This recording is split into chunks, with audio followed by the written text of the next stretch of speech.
പിതാവിന്റെയും പുത്രന്റെയും പരിശുദ്ധാത്മാവിന്റെയും നാമത്തിൽ ആമേൻ. കർത്താവേ, നിന്റെ ഉന്നതമായ നാമത്തിന് സ്തോത്രം ചെയ്യും. കർത്താവേ, നിന്റെ വിശുദ്ധ പൗരോഹിത്യത്തെ മഹത്വപ്പെടുത്തണമേ. കർത്താവെ, സഭയിലുള്ള സാന്നിധ്യം പ്രകടമാക്കണമേ. 40 വർഷം ഞാൻ അർപ്പിച്ച കൃപാന്റെ യുഗതിയാണ്. കൃപാസ്ഥാനത്താറെ ജീവനോടെ പ്രത്യക്ഷപ്പെട്ട മാതാവിന്റെ മാധ്യസ്ഥ ഇന്ന് അങ്ങയുടെ മക്കളെ പ്രാർത്ഥന കൂടുന്ന എല്ലാ മക്കൾക്ക് വേണ്ടി പ്രാർത്ഥിക്കുകയാണ്. കർത്താവെ, മനസ്സ് വേദനിക്കുന്ന എല്ലാ വിഷയങ്ങളും, അവരുടെ മനസ്സ് വേദനിപ്പിക്കുന്ന എല്ലാ വ്യക്തികളും ഇപ്പോഴും ഈശോയുടെ നാമത്തിൽ നിർവീര്യമാകട്ടെ. കർത്താവെ, മനസ്സ് വിഷമിപ്പിക്കുന്ന സാഹചര്യങ്ങൾ, ചെയ്തെടുക്കേണ്ട ഉത്തരവാദിത്തങ്ങൾ, മറ്റുള്ളവർ നമ്മളെ പഴി പറയാൻ സാധ്യതയുള്ള എല്ലാ വിഷയത്തിൻ്റെ മേലും കർത്താവിൻ്റെ കരുണ ചൊരിയുകയും നിങ്ങളെ കർത്താവ് ഇന്ന് നിലനിർത്തി തരികയും ചെയ്യട്ടെ. നിങ്ങൾ പോകുന്ന വഴികൾ, കണ്ടുമുട്ടുന്ന വ്യക്തികൾ, ചെയ്യുന്ന കാര്യങ്ങൾ, യാത്ര ചെയ്യുന്ന വാഹനങ്ങൾ, ഒപ്പിടുന്ന പേപ്പറുകൾ, കൈമാറുന്ന രേഖകൾ, കഴിക്കുന്ന മരുന്ന് എല്ലാം മാതാവിൻ്റെ മധ്യസ്ഥതയിൽ യേശുനാമത്തിൽ അനുഗ്രഹിക്കപ്പെടുകയും നീ ദൈവത്തെ അനുഭവിക്കാൻ ഇന്ന് നിന്നെ സഹായിക്കുകയും ചെയ്യട്ടെ. നിത്യം പിതാവും പുത്രനും പരിശുദ്ധാത്മാശ്രേഷ്ഠ നീക്കുവാണ്. അമ്മേ പരിശുദ്ധ അമ്മേ, അമ്മേ പരിശുദ്ധമേ, ദൈവമാതാവേ, കൃപാസനത്തിലൂടെ ഞങ്ങൾക്കും ഞങ്ങളുടെ ദേശത്തിനും അമ്മ മധ്യസ്ഥം തേടി തന്ന എല്ലാ അനുഗ്രഹങ്ങൾക്കും കൃപകൾക്കും ഞങ്ങളിപ്പോൾ ഹൃദയം നിറഞ്ഞ നന്ദി പറയുന്നു. അമ്മേ പരിശുദ്ധമ്മേ, ദൈവമാതാവേ, 2004 ഡിസംബർ 7 ഉച്ചകഴിഞ്ഞ് 2:30 കൃപാസനത്തിൽ സംഭവിച്ച അമ്മയുടെ പ്രത്യക്ഷപ്പെടലിനെ കുറിച്ച് തിരുസഭയ്ക്ക് സമർപ്പിച്ചിരിക്കുന്ന പഠനരേഖകളുടെ മേൽ സഭാത്മകമായ പഠനം ആരംഭിക്കുവാൻ ഞങ്ങൾ പ്രാർത്ഥിക്കുന്നു. അമ്മേ പരിശുദ്ധമേ, ഭൂസ്വർലോകങ്ങളുടെ രാജ്ഞിയായ അങ്ങേയ്ക്ക് ഭൗമസംരക്ഷണത്തിനായി പ്രപഞ്ചപ്രകൃതിയെ തന്നെ തിരുസഭ പ്രതിഷ്ഠിക്കുവാൻ ഈ പ്രത്യക്ഷീകരണം വഴി ഇടയാക്കണമേ. പരിശുദ്ധമേ, ജപമാല മാതാവേ, സകല കൃപാസനം പ്രാർത്ഥനയോടും ചേർത്ത് ഞങ്ങളിപ്പോൾ പ്രാർത്ഥിക്കുന്ന ഈ കുടുംബത്തിന്റെ പ്രത്യേക നിയോഗം പറ മക്കളെ.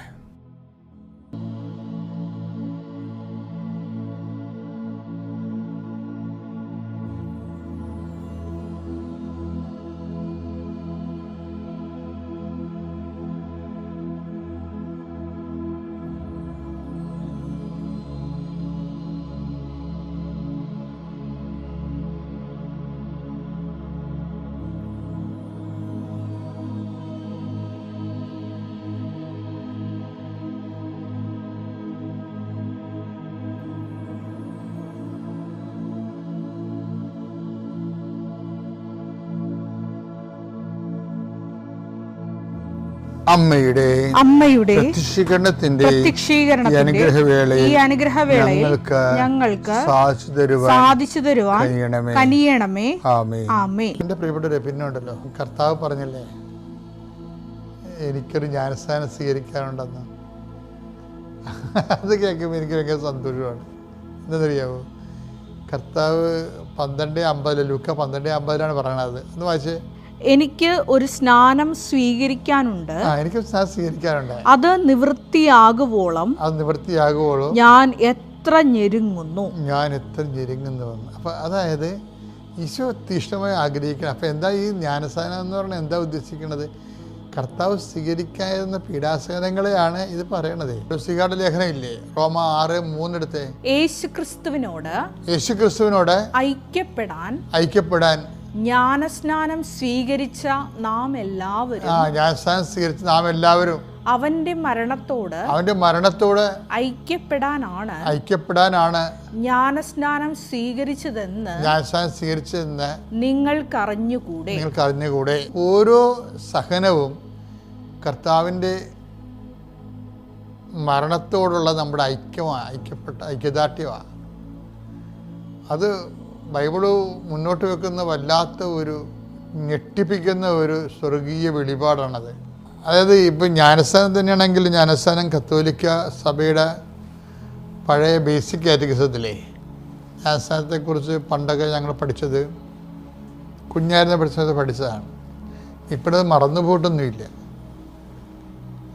അതായത് ജ്ഞാനസ്നാനം കർമ്മദോഷമുണ്ടെങ്കിൽ അതും ഉത്ഭവദോഷവും നീക്കി നമ്മളെ ക്രൈസ്തവരും ദൈവത്തിൻ്റെ മക്കളുമായി തീർക്കാനുള്ള കൂദാശയാണെന്നാണ്. അപ്പം ജ്ഞാനസ്നാനം എന്ന് വരുമ്പോൾ നമ്മൾ ദൈവത്തിൻ്റെ മക്കളായിട്ട് മാറുക.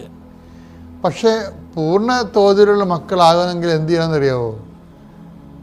അത് നമ്മൾ ഇപ്പം തന്നെ പറഞ്ഞാൽ അത് കൂദാശയോടെ ജീവിക്കുന്ന, കൂദാശയിൽ ജീവിക്കുന്ന ദൈവിക ജീവൻ, ദൈവത്തിൻ്റെ സ്വഭാവം, ദൈവത്തിൻ്റെ ജീവൻ കൂദാശകളിലൂടെ പകർന്ന് കിട്ടുന്ന സഭയുടെ ആത്മീയ സംവിധാനങ്ങളിലൂടെ കടന്നു പോകുന്നവർക്കാണ് ഈ ബാപ്റ്റിസം, കൺഫർമേഷൻ, കമ്മ്യൂണിയനൊക്കെ ഉള്ളത്.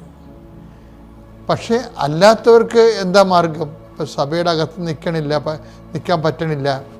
പക്ഷെ അവർക്ക് ക്രിസ്തുവിനെ അറിയാം, ക്രിസ്തുവിനെ അറിയണം, ക്രിസ്തുവിൽ ജീവിക്കണം, ക്രിസ്തുവിലുള്ള രക്ഷ നേടണം എന്നൊക്കെ അവർ തീവ്രമായി അഭിലഷിച്ചാൽ ബൈബിൾ അവർക്ക് വേറെ ഒരു വിഭവമാണ് വിളമ്പണത്. അതെത്രയാണെന്നറിയാം. പക്ഷെ അതിനകത്ത് ഇതുപോലെ ഈ കമ്മ്യൂണിയനും ഒന്നും വരത്തില്ല. കമ്മ്യൂണിയൻ കൺഫർമേഷൻ പരിശുദ്ധാത്മാവിലുള്ള അപ്പോസ്തലിക് സ്ഥിരീകരണമാണത് കൺഫർമേഷൻ എന്ന് പറയുന്നത്. പിന്നെ കമ്മ്യൂണിയൻ കർത്താവിനെ പങ്കുവെച്ച് നമ്മൾ കമ്മ്യൂണിയനായിട്ട് ഈ ദിവ്യകുർബാനയിൽ ഈശോനെ സ്വീകരിക്കണത്. അപ്പോൾ അതൊരു വഴിയാണ്. പക്ഷെ ആ വഴി ചില സമയത്ത് സാഹചര്യം കൊണ്ട് പറ്റാത്തവർക്ക് എന്ത് ചെയ്യും? അവർക്ക് വേറെ ഒരു വഴി ക്രിസ്തുവിനെ അറിഞ്ഞ് ജീവിക്കാൻ വേണ്ടി ബൈബിള് ഒരു വാതിൽ തുറന്നു വെച്ചിട്ടുണ്ട്. അത് പൗലോസിലൂടെയാണ്.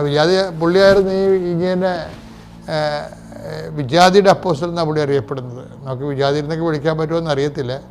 ബൈബിളിൻ്റെ ഒരു ടേമാണത്, തർജ്ജമ ചെയ്ത ടേം. അപ്പോൾ അതുകൊണ്ട് ഞാനത് പറഞ്ഞതേ ഉള്ളൂ. അപ്പോൾ പുറജാതിക്കാരെന്നാണ് പൊതുവെ ചില ബൈബിൾ എഴുതിയിരിക്കുന്നത്. അതായത് ക്രിസ്തുവിൻ്റെ വിശ്വാസത്തിന് പാരമ്പര്യ വിശ്വാസത്തിന് പുറത്തുള്ളവർ, പാരമ്പര്യ വിശ്വാസത്തിന് പുറത്ത് ജനിച്ചു പോയവർ, അവർക്ക് എങ്ങനെയാണ് ക്രിസ്തുവിൽ എന്തുമാത്രം ആൾക്കാരാണത് അറിഞ്ഞിരിക്കുന്നത്? അവർക്ക് കർത്താവിൻ്റെ വചനം വേറൊരു വാതിൽ തുറന്നു വെച്ചിട്ടുണ്ട്. അതാണെന്നറിയാമോ? അത് എഫേസ്യൻസ് വായെടുത്ത് 1:13-14 രക്ഷയുടെ സദ്വാർത്തയായ അതെ കേട്ടോ, രക്ഷയുടെ സദ്വാർത്തയായ സത്യത്തിന്റെ വചനം ശ്രവിക്കുകയും അവനിൽ വിശ്വസിക്കുകയും ചെയ്ത നിങ്ങളും വാഗ്ദാനം ചെയ്യപ്പെട്ട പരിശുദ്ധാത്മാവിനാൽ അവനിൽ മുദ്രിതരായിരിക്കുന്നു. മുദ്രിതാണ്, കൺഫേംഡ് ആണെന്നാണ്. അതായത് യേശുവിൽ അവനിൽ വിശ്വസിക്കുന്നത് കൊണ്ട് തന്നെ, വിശ്വാസം കൂടെ തന്നെ അവനെടുക്കുന്ന ഒരു ആത്മസ്നാനത്തിൽ ഓട്ടോമാറ്റിക്കായിട്ട് കിട്ടുന്നതാണ് പരിശുദ്ധാത്മാവിൻ്റെ മുദ്രീകരണം. നല്ല സൂപ്പർ ഒരു പുതിയ വാതിലാണ് പൗലോസ് ചെയ്യണത്. വായിച്ചത് അടുത്ത വായിച്ചേ.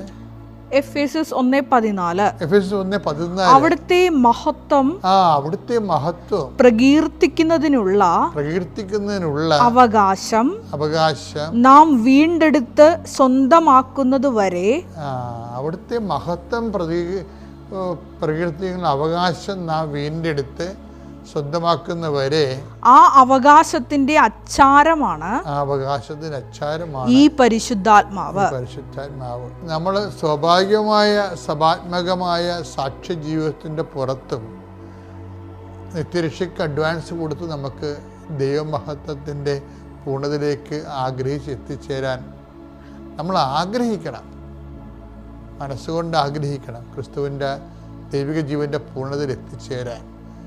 പിന്നെ ബാക്കിയുള്ള കാര്യങ്ങൾ കർത്താവിൻ്റെ കയ്യിലാണ് ഉള്ളത്.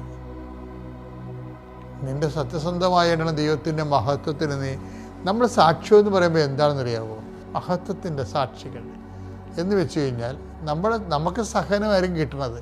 അതൊരു സഹനത്തിന് ന്യായസ്ഥാനം പോലെ നമുക്ക് എടുത്തു കഴിഞ്ഞാൽ അതെന്നെ സംഭവിക്കണമെന്ന് വെച്ച് കഴിഞ്ഞാൽ അത് കർത്താവിൻ്റെ മഹത്വത്തിനായി നമ്മൾ കാഴ്ചവെക്കും. കാഴ്ചവെച്ച് കഴിയുമ്പോൾ എന്താ സംഭവിക്കുന്നത്? ആ മഹത്വത്തെക്കുറിച്ച് വായിച്ചു 1 വായിച്ച് 14 എഫേസ്യസ് 1:14 അവിടുത്തെ മഹത്വം പ്രകീർത്തിക്കുന്നതിനുള്ള അവകാശം നാം വീണ്ടെടുത്ത് സ്വന്തമാക്കുന്നത് വരെ ആ അവകാശത്തിന്റെ അച്ചാരമാണ് ഈ പരിശുദ്ധാത്മാവ്.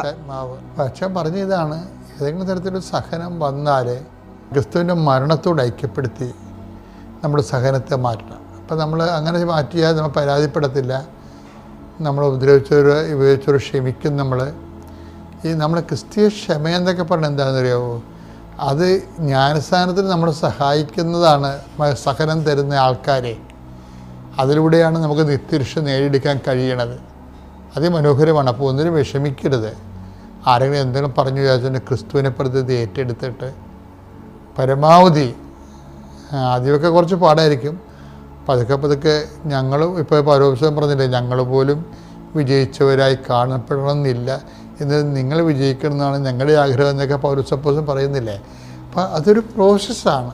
പക്ഷെ നമ്മൾ ആത്മാർത്ഥമായിട്ട് ശ്രമിക്കുകയാണെങ്കിൽ ദൈവം നമ്മുടെ ആത്മാർത്ഥത കണ്ടെത്തിയിട്ട് നമ്മളെ തക്ക സമയം സഹായിക്കും. പിതാവിൻ്റെയും പുത്രൻ്റെയും പരിശുദ്ധാത്മാവിൻ്റെ നാമം. വിശ്വാസ പ്രമാണം.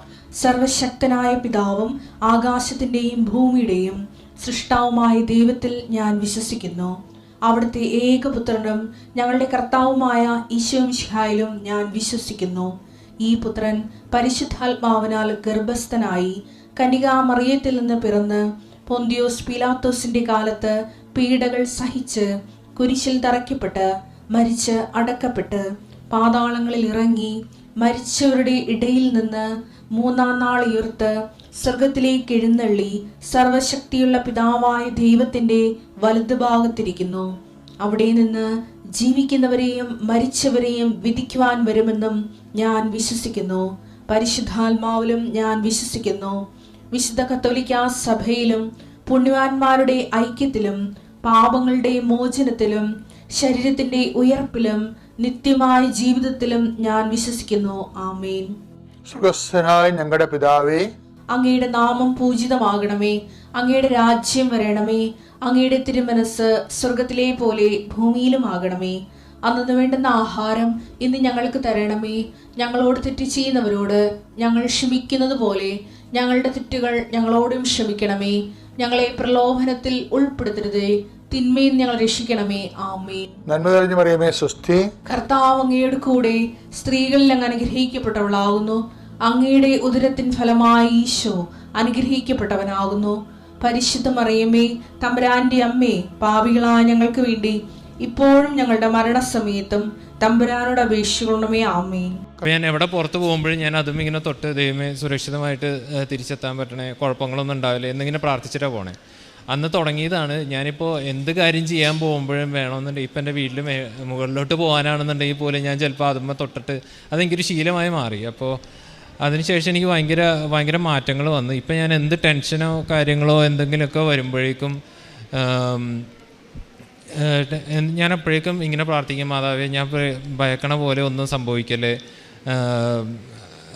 അങ്ങനെ പ്രാർത്ഥിച്ച് എനിക്കിപ്പോൾ ഞാൻ കൂടുതലായിട്ട് ദൈവത്തിനോടും മാതാവിനോടും അടുത്ത് തുടങ്ങി എന്നുള്ളൊരു തോന്നലെനിക്ക് വന്നു തുടങ്ങി. അപ്പോൾ ഇപ്പോൾ എന്ത് വന്നാലും ഞാനിപ്പോൾ ടെൻഷൻ വരുന്നത് വെച്ചാൽ നമുക്ക് നടക്കാൻ പോണ കാര്യങ്ങളെ പറ്റി എന്താവും എന്നുള്ള ടെൻഷനാണല്ലോ. പക്ഷേ ഇപ്പോൾ എന്തെങ്കിലും അങ്ങനെ ചിന്തകൾ വരുമ്പോഴേക്കും ഞാൻ ഇങ്ങനെയാണ് ചിന്തിക്കുന്നത്, മാതാവ് എനിക്കുള്ളതാണെന്നുണ്ടെങ്കിൽ അത് തരും. അതേസമയം എന്നെക്കൊണ്ട് ചെയ്യാൻ പറ്റുന്നതാണെന്നുണ്ടെങ്കിലും എനിക്ക് നല്ലതിനാണെന്നുണ്ടെങ്കിലും മാതാവ് എനിക്കത് ചെയ്തു തരും എന്നാണ് ഞാൻ വിശ്വസിക്കുന്നത്. അങ്ങനെ വിശ്വസിക്കുമ്പോൾ പലപ്പോഴും എനിക്ക് ടെൻഷനോ കാര്യങ്ങളോ ഇപ്പോൾ വളരെയേറെ കുറവ് വന്നു തുടങ്ങിയിട്ടുണ്ട്. കുറവെന്നല്ല, അത് ഫുള്ളായിട്ട് മാറി എന്ന് തന്നെ വേണമെന്നുണ്ടെങ്കിൽ പറയാം. അപ്പോൾ ഇപ്പം ഞാൻ അയർലൻഡിലേക്കുള്ള വിസയ്ക്ക് അപ്ലൈ ചെയ്തപ്പോഴും കോളേജിലേക്കുള്ള അഡ്മിഷൻ എടുത്തപ്പോഴേക്കുമെല്ലാം ഞാൻ എപ്പോഴും പ്രാർത്ഥിക്കുന്ന ഒരൊറ്റ വാക്യമുണ്ട്, ദൈവമേ മാതാവ് എനിക്ക് നല്ലതിനാണെന്നുണ്ടെങ്കിലും എന്നെക്കൊണ്ട് ചെയ്യാൻ പറ്റുന്നതാണെന്നുണ്ടെങ്കിലും നീ ഇത് തന്ന് അനുഗ്രഹിക്കണം. നീ തുറന്നു തരുന്ന വഴിയിലൂടെ നടന്ന് പ്രശ്നങ്ങളെല്ലാം തരണം ചെയ്ത് വിജയത്തിൽ എന്നെ എത്തിച്ചു തരണമെന്ന് ഞാൻ എപ്പോഴും പ്രാർത്ഥിക്കാറുണ്ടായിരുന്നു. അപ്പോൾ ഇത് ഇതിപ്പോൾ അയർലൻഡിലേക്കുള്ള വിസ തന്നപ്പോൾ കോഴ്സ് കുറച്ച് ടഫാണ്. ഞാൻ ബിടെക്കിന് ചെയ്ത ഇലക്ട്രോണിക്സിൻ്റെ തന്നെ ഒരു മാസ്റ്റേഴ്സാണ്. അപ്പോൾ അതിനെപ്പറ്റി ഓർത്ത് എനിക്ക് ടെൻഷൻ വരുന്നുണ്ട്. പക്ഷേ കഴിഞ്ഞ ആഴ്ച എനിക്ക് ഈ കോഴ്സിനെ പറ്റി ഞങ്ങളുടെ കോളേജിൽ നിന്ന് ഒരു ഇൻഡക്ഷൻ മീറ്റിംഗ് ഉണ്ടായിരുന്നു. അത് കഴിഞ്ഞപ്പോഴേക്കും എനിക്ക് ഭയങ്കരമായിട്ട് ടെൻഷൻ വന്ന് അപ്പം തന്നെ ഞാൻ പള്ളിയിൽ നേരെ പോയി മാതാവിൻ്റെ അടുത്ത് നിന്ന് 10 മെഴുകുതിരി കത്തിച്ച് പ്രാർത്ഥിച്ച്. അതിനുശേഷം എനിക്ക് ഒരു ടെൻഷൻ നന്നായിട്ട് കുറഞ്ഞിട്ടുണ്ട്. അതേസമയം അതിനോടുള്ളൊരു പേടിയും മാറി.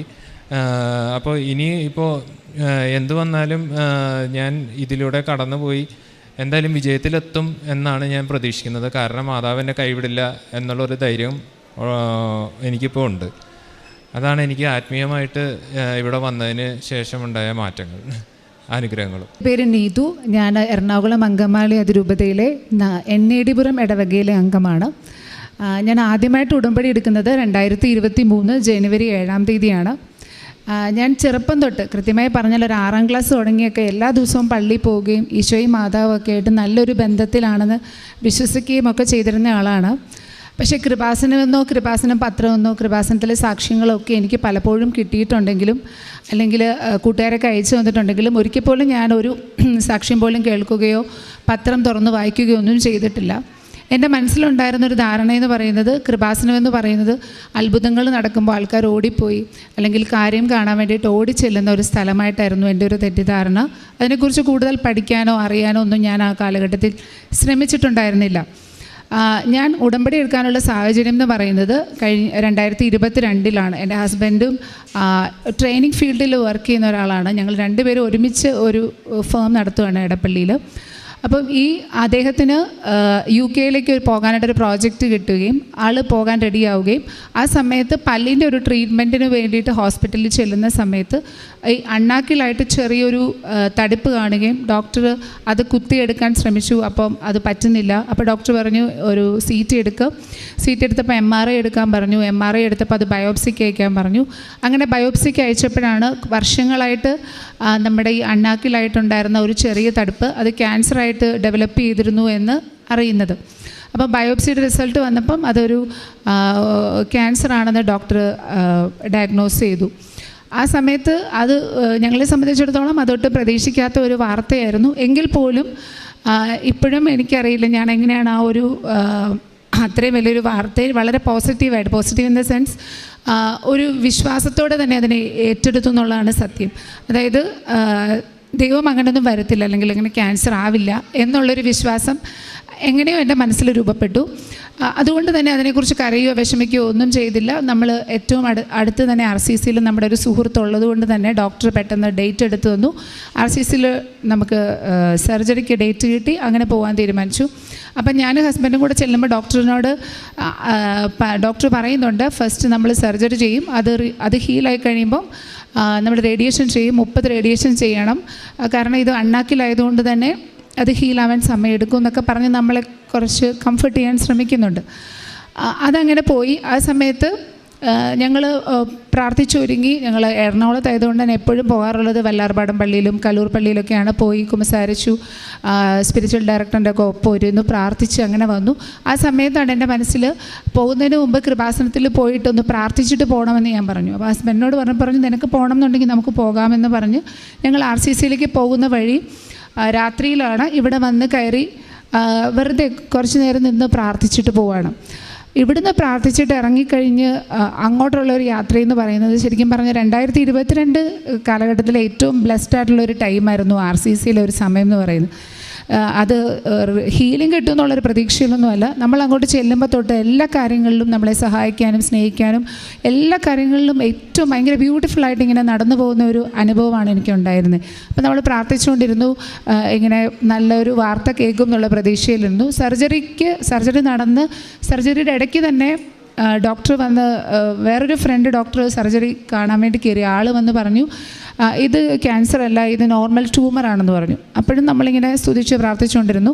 അപ്പോഴും നമ്മുടെ ഫ്രണ്ട് ഡോക്ടർ റേഡിയോളജിസ്റ്റ് വിട്ടില്ല. ഡോക്ടർ പറഞ്ഞു അതിൽ ഞാൻ ആ ഒരു റിപ്പോർട്ടിൽ വിശ്വസിക്കില്ല, ഇത് നമുക്ക് റേഡിയേഷൻ ചെയ്യണം, എന്താണെങ്കിലും റേഡിയേഷൻ ചെയ്യുമ്പം കുറച്ച് കോംപ്ലിക്കേഷൻസ് ഉണ്ടാകും. ആൾ ട്രെയിനിങ് ഫീൽഡാണ്, സംസാരമാണ് ആളുടെ ജോലി.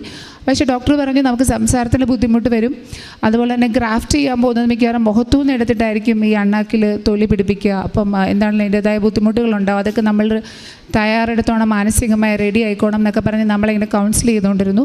പക്ഷേ ദൈവാനുഗ്രഹം എന്ന് പറയട്ടെ, ഗ്രാഫ്റ്റ് ചെയ്തത് ഈ തൈസിലെ തൊലി എടുത്ത് ഗ്രാഫ്റ്റ് ചെയ്തു. സംസാരിക്കാനൊന്നും ബുദ്ധിമുട്ട് വന്നില്ല. 3 വട്ടം ഡോക്ടർ ബയോപ്സിക്ക് അയച്ചു റിസൾട്ടിന് വേണ്ടി.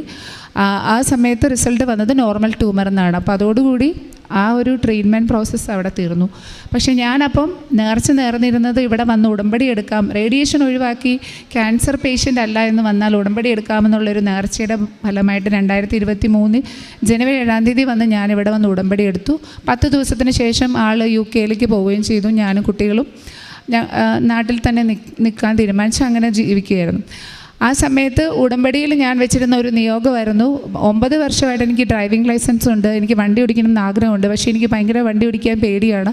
പല പ്രാവശ്യം ഹസ്ബൻഡും എല്ലാവരും ട്രൈ ചെയ്തിട്ടും ഒരിക്കലും എനിക്ക് വണ്ടി ഓടിക്കാൻ പറ്റിയിട്ടില്ല. ഒരു പേടി മാറ്റാനായിരുന്നു ഞാനൊരു ശരിക്കും പറഞ്ഞൊരു നിയോഗം വെച്ചിരുന്നത്.